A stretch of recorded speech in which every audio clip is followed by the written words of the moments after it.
you guys have encouraged me to send stuff. First, you take my name, Crimson. I mean, I know that for a fact. There's a guy at TNA who told me that D'Lo gave Tommy Mercer the name Crimson. Like, first, you guys take the name. I was like, and now the character I've been sending you, you gave to Sting.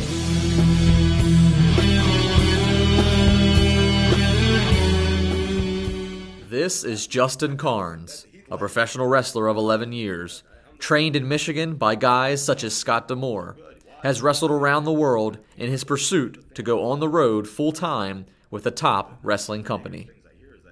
He's trying to be the Joker, and I'm like, no, I'm not. I'm trying to be Crimson.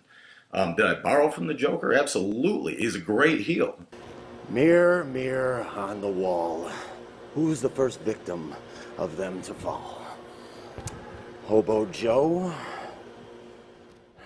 This is Krimson, spelled with a K, the wrestling personality that Carnes has portrayed for the last 2 years.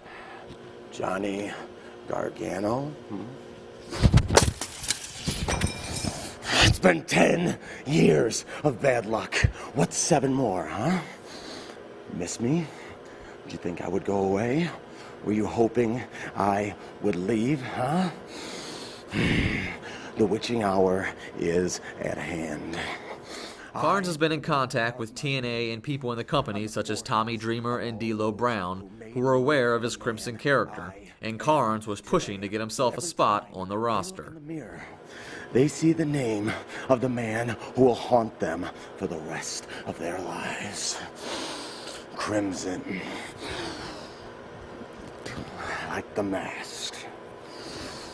Here I am. I'm a fresh face that you could inject into your company. I'm not a former WWE guy.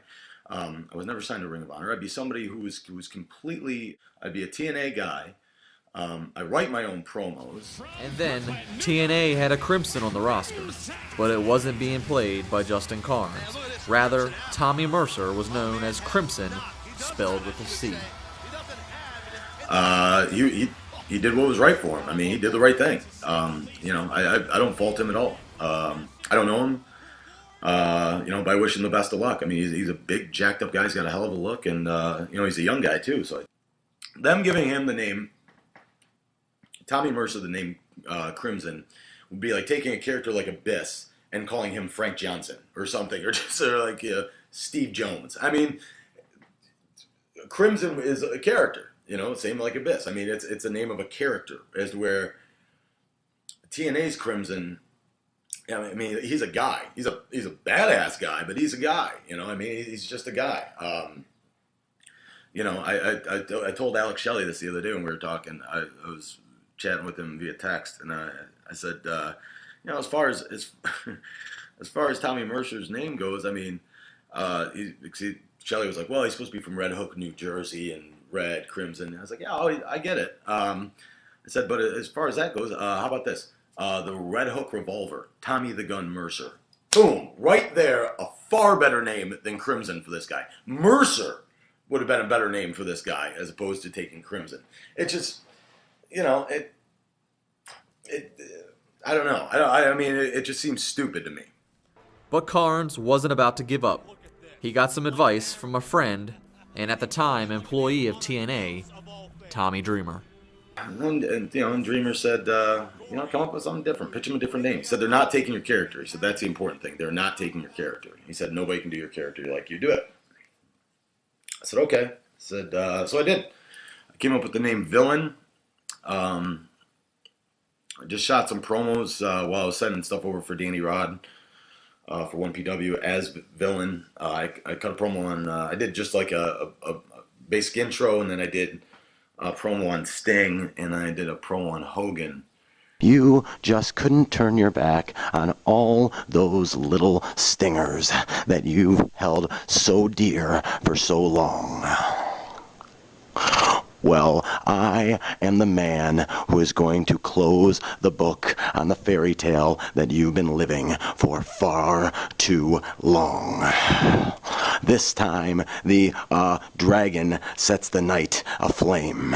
This time, the outlaw hangs the sheriff with his own noose. This time, the villain prevails. V is for violence, and so is the villain. You see, I was part of that first generation who you told that if we said our prayers and ate our vitamins and believed in ourselves, we could accomplish anything. All of our dreams would come true. Oh, and I chased my dreams. I chased them until they became my nightmare.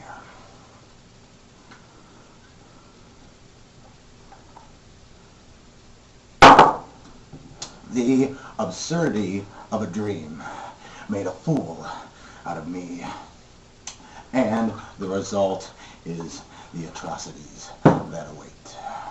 It was these promos under a new name of Villain that he was sending to TNA Impact Wrestling to continue his communication and pursuit of working with the company.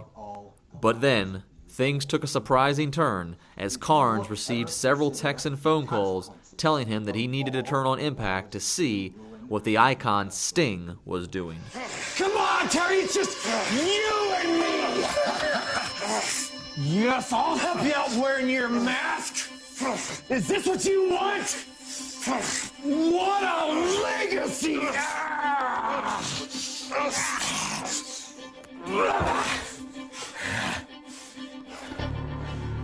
What a legacy! You know what? You have only yourself to blame this time. You got a choice, Terry! You can change things. You got the power to do it. But first you gotta make the choice. Make the choice. Boo! Woo! Yeah, I gave him the idea. I mean, if you can't tell me that me sending them stuff as Crimson and doing the Joker-esque character, you can't tell me that's mere coincidence. Then all of a sudden they're like, I got it. We'll make Sting the Joker. And it's like, come on. Come on, man. I've always wanted to be a part of TNA, and you guys have encouraged me to send stuff. First you take my name, Crimson. I mean, I know that for a fact. There's a guy at TNA who told me that D'Lo gave Tommy Mercer the name Crimson. Like, first you guys take the name. I was like, and now the character I've been sending you, you gave this Sting.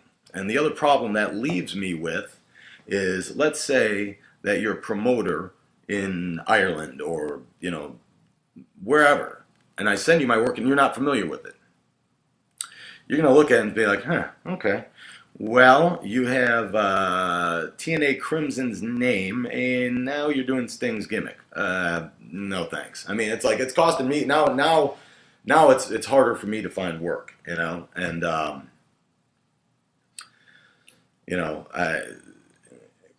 essentially, I mean, I from what I saw, it's like Sting running around there like a wacky ass, and I don't, it's pretty campy. This is where my character is a little edgier, a little harder. It just seems like he's doing a watered-down version of what I've done in Pro Wrestling Ohio a little bit. Sting's an icon. Sting's the man. I mean, I'm not, he's got a family to feed. He's not, I don't blame Sting at all. I mean, he's just doing what's going on with the storylines. I don't even know if he's seen, I mean, I'd like to think that he's seen my promos. I don't know if he has for sure or not. But I don't fault Sting. I mean, it's nice being ripped off by. It's a weird feeling actually being ripped off by one of your childhood idols. But I don't know if he knows that he's ripped me off. I mean, I don't know what goes on in their minds over there. I'm getting slammed online and saying, oh, they just ripped this stuff off the Joker anyway. It's like, I mean. Yeah, right. And the Crow totally ripped off Sting. It's like everything's borrowed, man. There's a Japanese guy on TNA right now. I mean, it's the Green Hornet.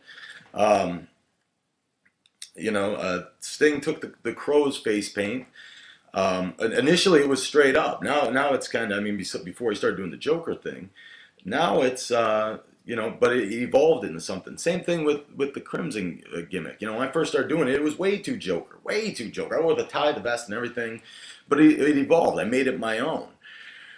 And you can't, and yeah, I got the warble and whatever, but I mean, look at Waylon Mercy. Look at Dan Spivey's Wailing Mercy. It was a rip-off Cape Fear. Cactus Jack admits it. Mick Foley admits it in his book that he took his Cactus Jack warble from the movie Helter Skelter, I believe. Anyway, but I mean, it's everything's taken. I wanted to help TNA. I feel like I still feel like I could be a help to TNA. I mean, I want to see them succeed. I don't want to say down with the company or anything like that. It's like WWE will make Sky stars as to where TNA, for the most part, buys stars on sale. I mean, and some of their hirings and firings, I didn't like the way they got rid of Sabu. I didn't like the way they got rid of Raven. And me and Raven are not friends. Me and Sabu, or me and Raven are not friends. We don't get along personally at all. But he's an icon. He's a great character, and he's got a great mind, and he's a great worker. And I didn't like the way they got rid of him. Hulk Hogan saying, you're fired, quote the Hulkster nevermore. I'm like, man, yeah. And same thing with Rhino. Here's, and I'm biased because Rhino's one of my best friends, but here's a guy who's he's still a young guy, and being so young and being so established, he's wrestled for WWE, been champion there. He's been, ECW, TNA now. He's wrestled all over the world. Here's a guy relatively young, great shape, works his ass off. It doesn't matter if there's 10 people in the building or 10,000. He works hard. Doesn't drink, doesn't smoke, doesn't do pills. And from what I understand, I mean, he was actually willing to take less money to stay with the company, but just for guaranteed dates, and they couldn't do that. And I'm not going to bash anybody at TNA on the roster right now, but it's like, okay, you let him go. But there's certain people in TNA who have their own personal demons and their own issues, and I wish them the best of luck, and that they get treatment for it. Who are sitting at home now still with a paycheck, and it's like, well, they're not doing you guys any good. Any future bookings? Anybody wants to book Crimson? You can get a hold of me on Justin Carnes on Facebook or the Crimson fan page. All right, man. You fans, take care. And be good. Crimson, like the mask.